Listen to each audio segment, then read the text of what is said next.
윤석열이 결국 본인이 설계한 덫에 걸리고 말았습니다. 이제는 더 이상 빠져나갈 구멍이 없어 보이는데요. 윤석열의 큰 그림은 매우 단순했습니다. 본인 주변 참모와 직원들을 모두 본인보다 못한 사람들로 내세우는 것이 가장 기초적인 계획이었습니다. 그래야 이 사람들이 본인 말을 잘 듣고 본인이 원하는 대로만 움직여주고 반대되는 의견은 하나도 내지 않을 거라고 생각했겠죠. 그렇게 해서 마치 장기말들처럼 이들이 열심히 싸워주길 바라고 본인을 방어해주길 바라고 있었을 겁니다. 그런데 싸움이라는 것도 똑똑해야 하는 거죠.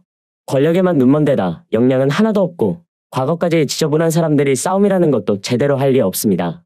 그래서 윤석열 정부 들어서 인사 임명 참사가 계속됐던 것이고 청문회는 신상털기의 무대가 됐습니다. 애초에 청문회가 신상털기의 무대가 된 이유도 윤석열이 만든 것입니다.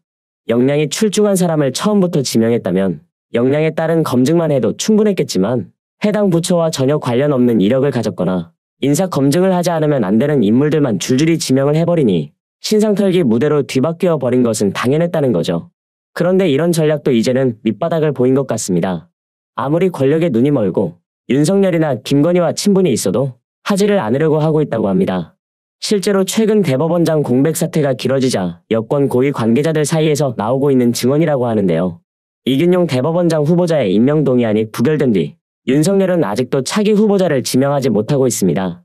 윤석열도 부담이 되긴 할 겁니다.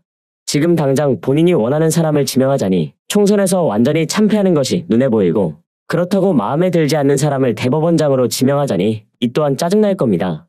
그런데 이제는 전국에서 문제가 많은 사람들만 지명하는 것도 한계가 드러난 것인지 대통령실이 인재란에 허덕이고 있다고 하는데요. 인사청문회를 거쳐야 할 대법원장과 장관은 물론 차관급인 수석비서관 후보자를 찾는 것도 이제는 힘들어진 것입니다. 실제로 내년 총선 출마를 준비 중인 현직 장관, 대통령실 참모들도 많아서 인사 비상이라는 표현까지 나오고 있는데요. 김행 사태가 그 시작점이었습니다. 김행 장관 후보자가 사퇴를 했고 심지어 청문회 도중 도망까지 쳤습니다.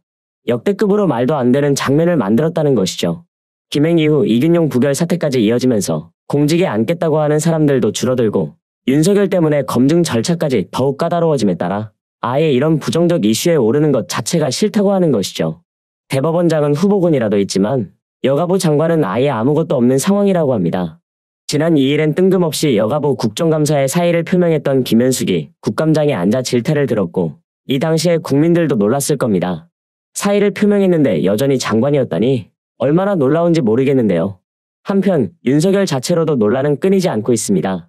정치검찰을 동원한 수사, 언제까지 이 어긋난 형평성을 국민들이 인정해 줄 거라 생각하는지도 의문입니다.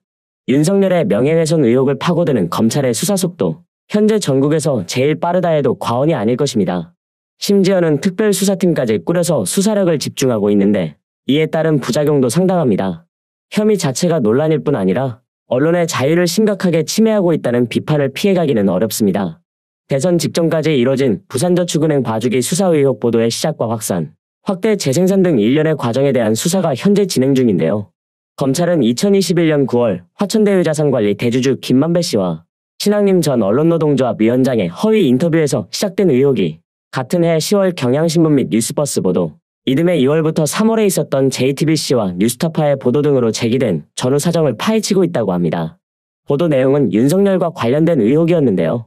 윤석열이 대검찰청 중수위 과장 시절인 2011년 부산저축은행 비리를 수사하면서 대출 브로커 조우영과 대장동 대출건을 부실 수사했다는 내용을 기반으로 보도가 이어졌습니다. 여기서 검찰은 이런 의혹을 공직선거법상 허위사실 공표 혐의로 판단하고 수사하고 있는 건데요. 윤석열의 선거에 영향을 미치기 위해 허위 보도를 했다는 주장입니다. 그런데 최근 들어 특별수사팀을 꾸릴 때쯤부터는 정보통신망법상 명예훼손 혐의를 적용해 수사를 하는 중인데요. 앞서 언급된 공직선거법 위반 혐의는 공소시 후 6개월이 지났기 때문에 지금 검찰의 움직임을 볼 때 명예훼손 혐의라는 우회로를 찾은 게 아니냐는 말이 나올 수밖에 없는 거죠. 이 혐의로 방향을 정했고 그 뒤로 강제 수사는 구독자분들도 이미 알고 계시는 것처럼 비치 속도로 진행되고 있습니다. 5개 매체에 대해 압수수색을 벌이는 것은 물론이고요. 언론사 사무실, 해당 운영진의 주거지, 김병욱 민주당 의원의 보좌관 국회 사무실, 주거지 등을 압수수색했습니다. 현직 언론인을 대상으로 아주 강한 수사를 벌이고 있다는 것인데 최근엔 경향신문에 대한 압수수색 영장에서 배임 수재 등을 표지에 적시한 것으로 파악돼 꼼수 적용 논란까지 이어졌습니다. 원칙적으로 검찰에 직접 수사 범위가 아닌 명예훼손 혐의 대신 배임수재 혐의를 적용해 수사의 정당성을 억지로 만들었다는 것입니다. 여기서 배임수재 혐의라는 것은 검찰의 직접 수사 범위에 들어가는데 명예훼손 혐의는 반의사 불벌죄인 만큼 윤석열의 처벌 의사도 맹점이라는 것이 핵심입니다. 윤석열이 언론인을 처벌하겠다는 의사를 밝히기 쉽지 않기 때문인데요. 반의사 불벌죄는 피해자의 처벌 의사가 없더라도 수사를 개시할 수 있지만 피해자가 처벌을 원하지 않는다는 의사를 표시하면 기소할 수 없습니다.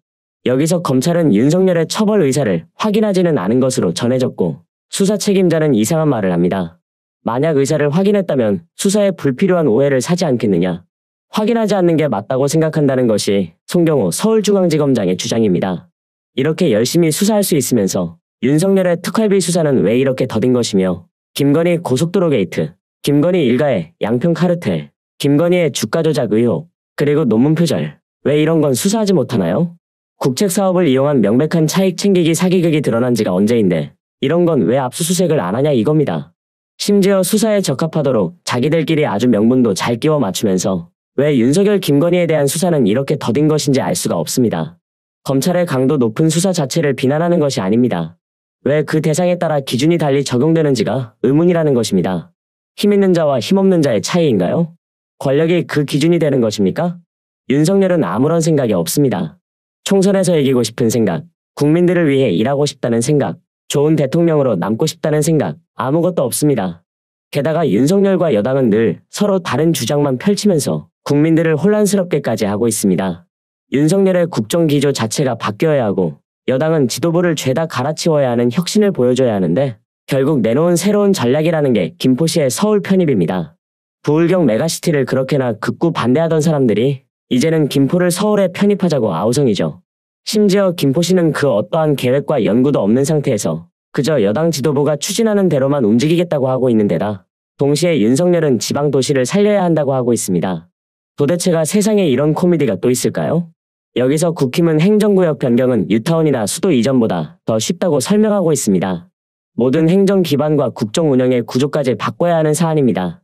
당장 본인 앞가림들도 제대로 못하는 인간들이 이렇게 어려운 일을 할 수 있겠습니까? 김기현이 김포 서울 편입 발언을 한 것은 김포 골드라인을 관리하는 김포한강 차량기지에서 연 수도권 신도시 교통대책 마련 간담회에서였습니다. 수도권 교통 완화와 대책을 논하는 자리에서 갑자기 김포에서 출퇴근하는 인구의 85% 정도가 서울로 출퇴근을 한다는 발언이 나왔었죠. 그리고 이게 바로 김포 서울 편입 주장으로 이어진 건데요. 여기서 중요한 건 85%라는 숫자는 김포 골드라인 탑승객의 서울 하차 인원 비율이지 인구의 85%가 출퇴근하는 비율을 뜻하는 것이 아니라는 겁니다. 한마디로 김기현이 김포 전체 출퇴근자의 85%가 마치 서울에 출퇴근하는 것처럼 말장난을 했다는 거죠. 여당의 목적은 오직 표심 얻기를 위한 꼼수 말고는 설명이 안 되는 상황이고 윤석열은 무슨 생각으로 어떤 쪽으로 방향을 잡고 있는 건지 모르겠습니다.